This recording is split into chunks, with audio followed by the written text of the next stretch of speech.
February 13th, 1542. In the Tower of London, a young woman of just 19 walks slowly down a cold stone corridor. Her destination? The scaffold. She grips a small prayer book with trembling hands as guards lead the way. Catherine Howard, the fifth wife of Henry VIII, is about to meet the executioner's axe. Just the night before, she asked for the execution block to be brought to her cell. She spent hours practicing where to position her head, a chilling sign of her desperation. How could a young woman who was Queen of England just 18 months ago find herself in this position? What brought her from the royal palace to the scaffold so quickly? To understand Catherine Howard's tragic downfall, we have to go back to 1540. Henry VIII, at 49, had just annulled its marriage to Anne of Cleves, his fourth wife.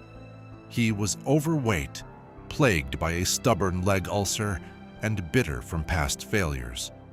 The king didn't seem likely to marry again.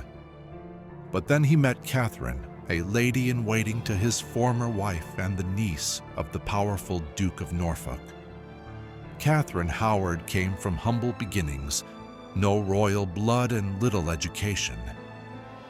She had lost her mother as a child and was sent to live with her grandmother, the Dowager Duchess of Norfolk.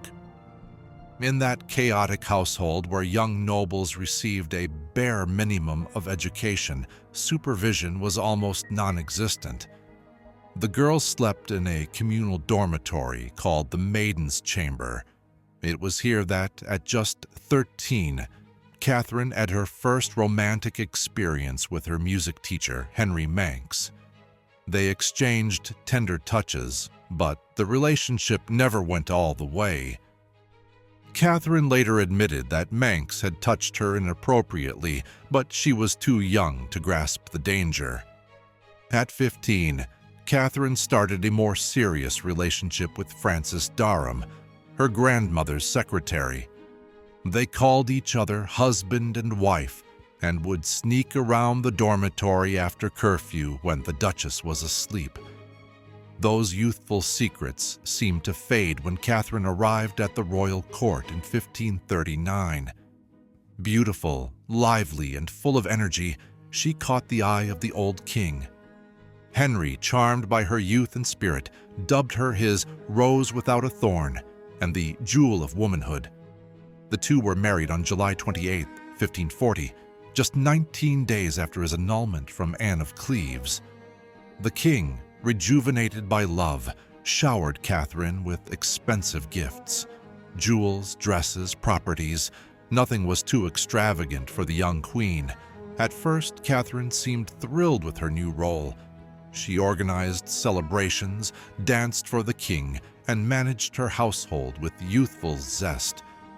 But beneath that cheerful facade hid a dangerous secret.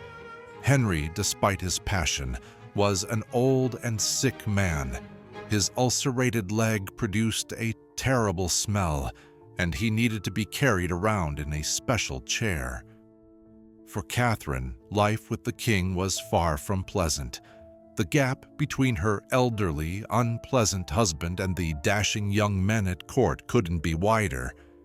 Then there was Thomas Culpeper, a handsome courtier and gentleman in the king's privy chamber. They started exchanging flirtatious glances, then little notes, and soon enough, secret meetings.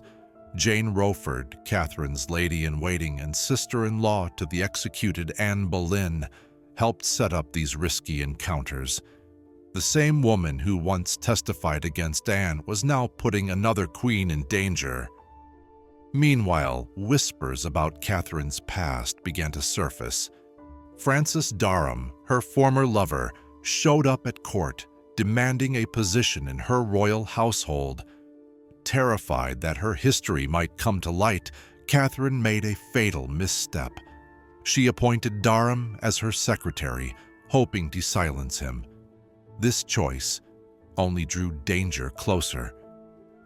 By the summer of 1541, as the king and queen traveled through northern England, their secret meetings grew more frequent.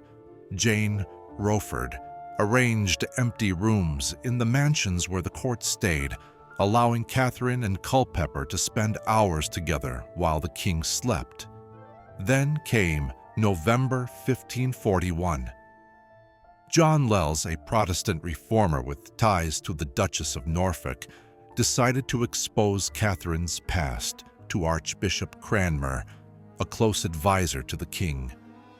Cranmer hesitated, unsure if he should share such shocking news with the unpredictable monarch. Instead, he left a letter detailing the accusations on the royal bench in the chapel. When Henry read the letter, disbelief washed over him. He ordered a discreet investigation, hoping the claims weren't true. But evidence piled up quickly. Former servants of the Duchess confirmed Catherine's affairs with Manox and Durham. To make matters worse, the investigation unveiled her current romance with Culpeper. A letter Catherine wrote to him was found, ending with the fateful words, "My heart and body belong to you, and I wish I were in your arms. It would ease my heart."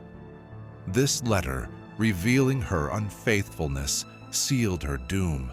When Henry found out that the woman he thought was pure had betrayed him, he was crushed. Witnesses say he cried openly in front of his council, demanding a sword to take the Queen's life himself. Then, in a rage, he stormed out of Hampton Court in the dead of night, refusing to see Catherine again. Catherine, stuck in her chambers, didn't understand why she had fallen from grace. When she learned about the accusations, she tried to rush through the palace, calling out for the king, desperate for forgiveness.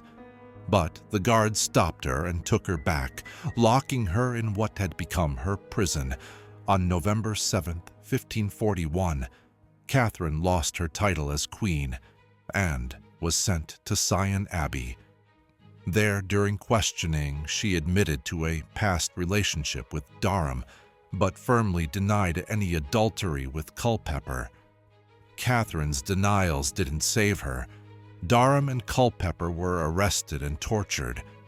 Under duress, Culpeper confessed he wanted a sexual relationship with the Queen, though he didn't say they had acted on it. In December, both men were executed. Culpeper, of noble status, was beheaded, while Durham faced a gruesome end, hanged, disemboweled, and quartered while still alive. In January 1542, Parliament passed a law against Catherine, condemning her for treason without a trial.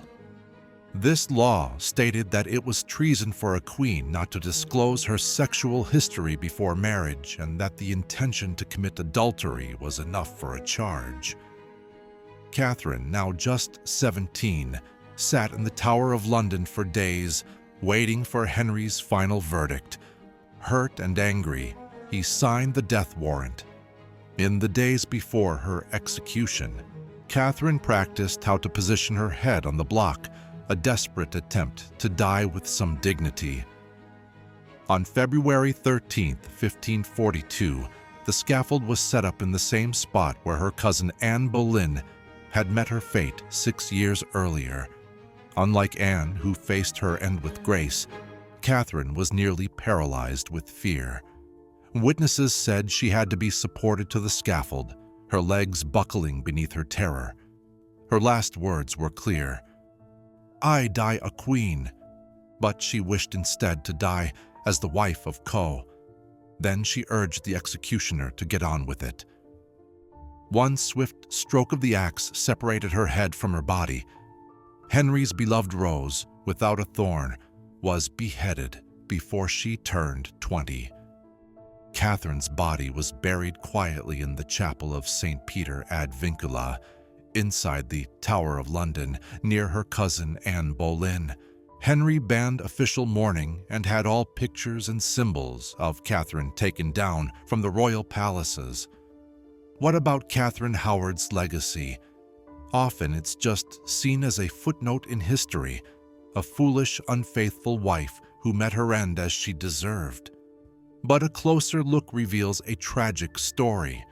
She was a teenager without proper guidance, wed to a man 33 years older than her, sickly and quick-tempered, surrounded by courtiers who only saw her as a way to serve their ambitions.